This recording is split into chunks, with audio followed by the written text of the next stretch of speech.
In the damp silence of a forgotten monastery in southern France, a group of archivists brushed centuries of dust from an ancient chest sealed in wax.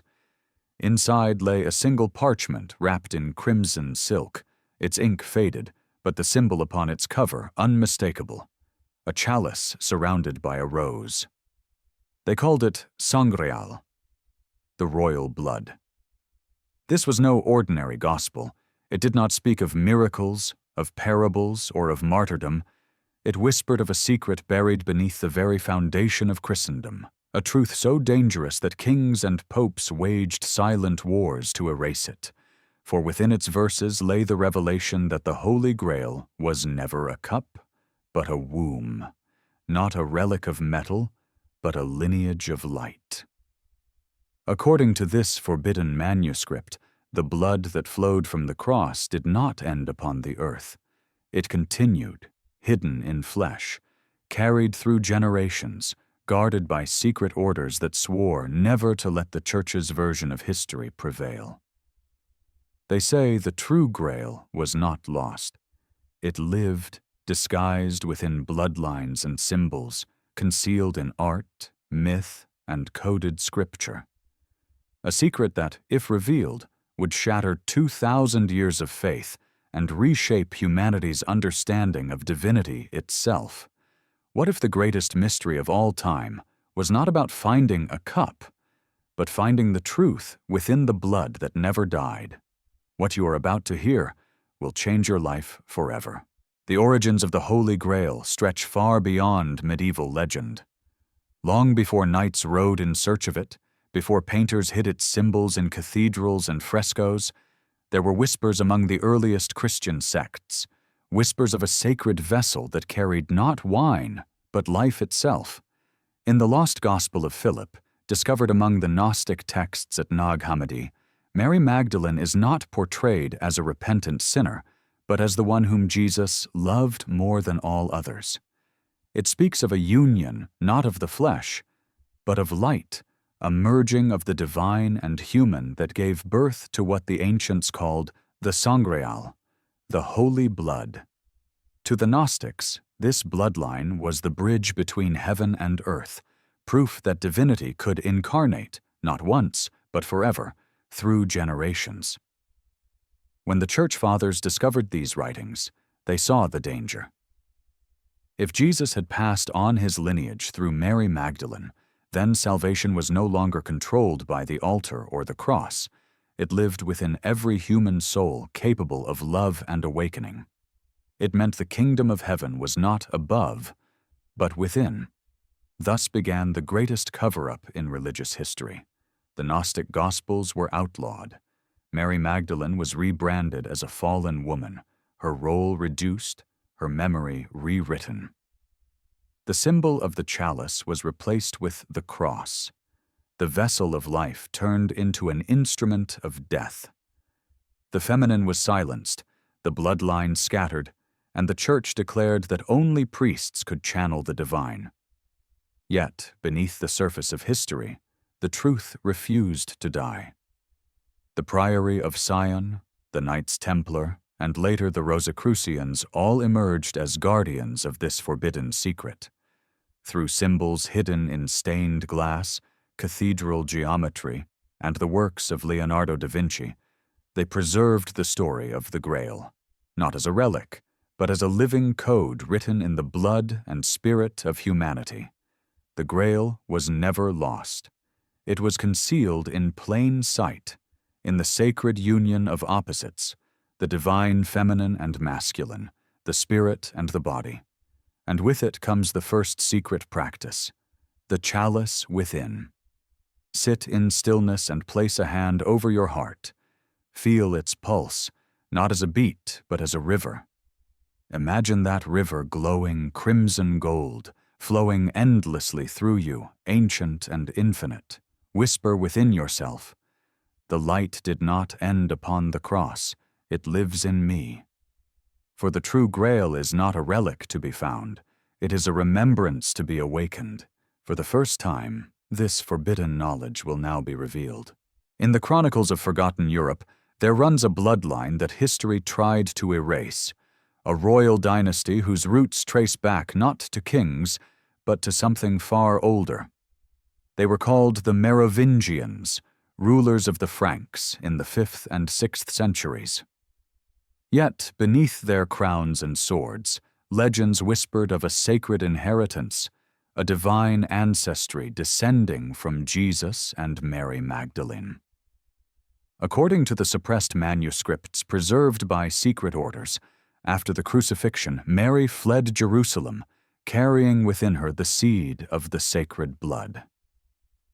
She crossed the sea to the southern shores of Gaul, what is now France, where she found refuge among mystics and druids who recognized her as the bearer of light. There, she gave birth to a daughter, Sarah, whose name means princess. And through Sarah, the lineage continued, hidden behind royal marriages and sacred vows of silence.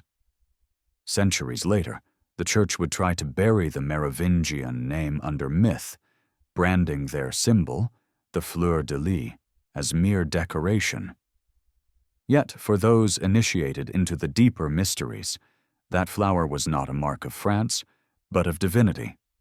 3 petals representing Father, Mother, and Child, the eternal trinity of creation. The Priory of Sion, a secret brotherhood said to have guarded the Grail, believed that this bloodline carried not only divine DNA, but also divine memory. To them, the Grail was not a vessel of gold, but a vessel of flesh, the human body awakened by remembrance of its origin. Modern science, though cloaked in skepticism, has begun to echo the myth. Within our genetic code lies something extraordinary, sequences of dormant DNA, junk as it was once called, that hold vast potential for light, energy, and transformation. Mystics have long claimed that these sleeping strands are the echoes of divinity, waiting to be reactivated through vibration, intention, and love. And so the first secret practice deepens, the blood remembered. Close your eyes and place your palms over your heart once more. Visualize a thread of crimson light spiraling through your veins, connecting you backward through time, to Mary, to Sarah, to Enoch, to the very breath that shaped the stars. With every heartbeat, whisper inwardly, "I am the living Grail. The blood remembers." It is said that those who performed this ritual in silence could feel warmth rise through their chest, not imagination, but resonance. For the sacred blood is not metaphor, it is frequency, a vibration of divine remembrance that flows through all who dare to awaken it. And this, perhaps, is why the Church feared it most. Because if humanity remembered its divine origin, no institution could stand between man and God ever again. The Grail was never hidden in stone. It was hidden in the bloodstream of those who still dream of light. Centuries after Mary's flight from the Holy Land, a new order emerged, one that would inherit the secret of the Grail and guard it beneath the very stones of Jerusalem. They called themselves the Knights Templar. Officially, they were warriors of the cross, sworn to protect pilgrims and the Church. But beneath that vow lay a purpose far more ancient, to preserve the sangreal, the royal bloodline, and the sacred knowledge it carried. The Templars were not mere soldiers, they were initiates.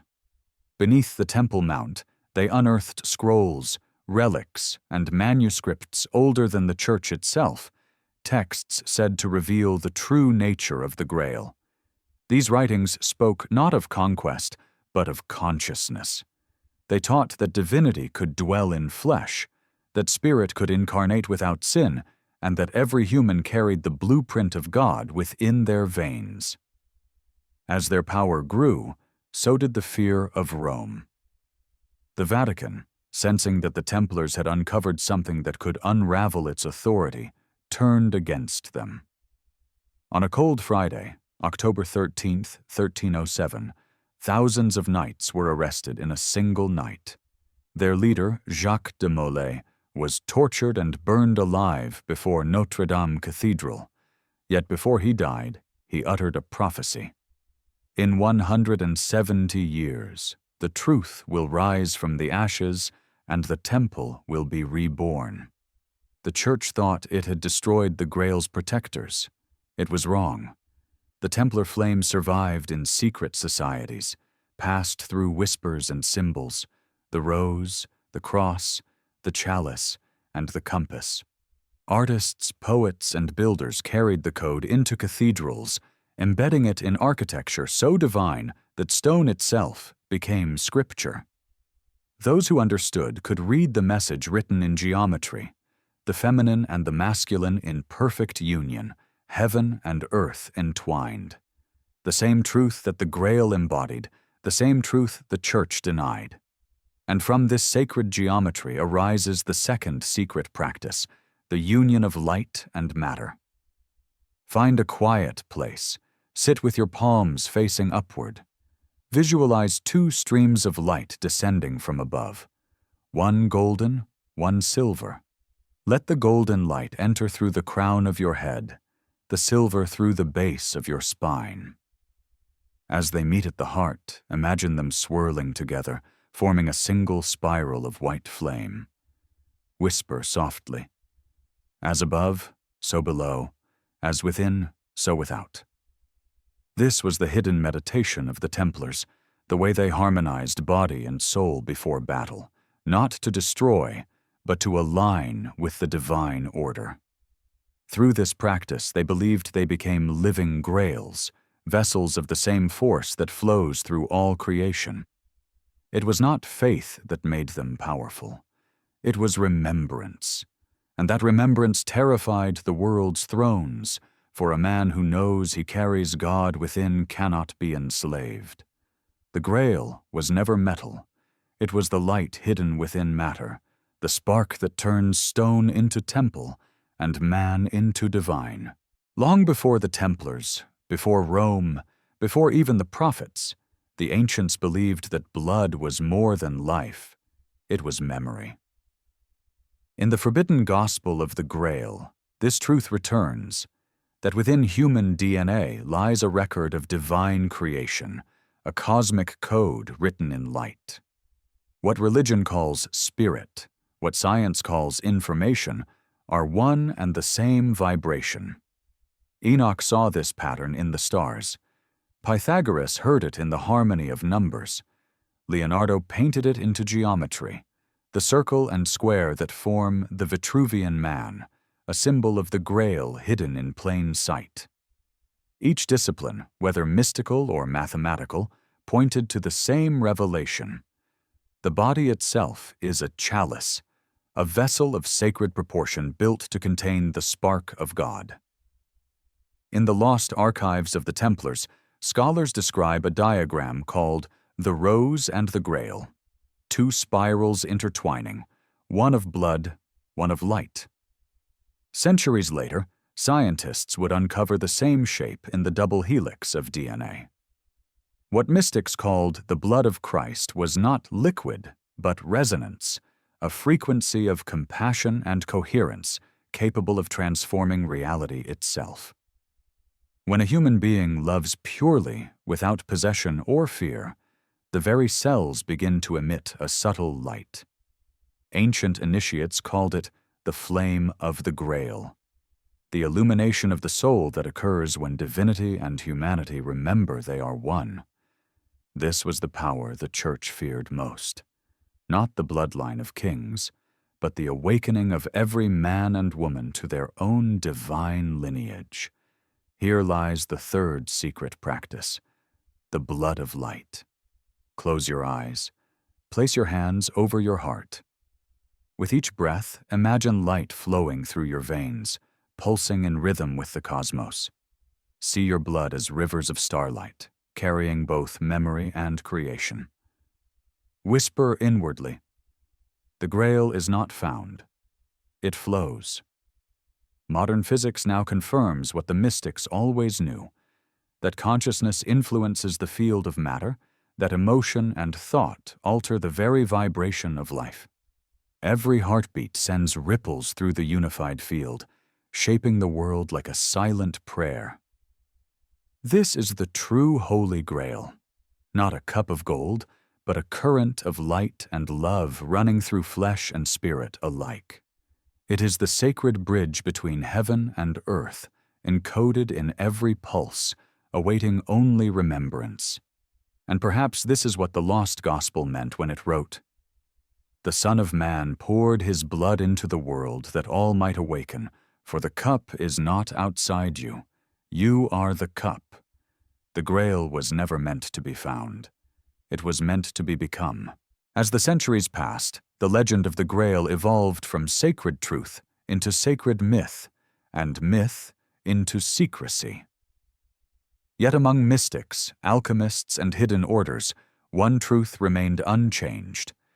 The Grail was never about finding God, but remembering that God was never lost. In the secret archives of Rennes-le-Château, the same village in southern France where Mary Magdalene was said to have lived her final days, inscriptions were found beneath the chapel altar. They depicted not a crucifix, but a rose blooming from a chalice, illuminated by a single drop of blood.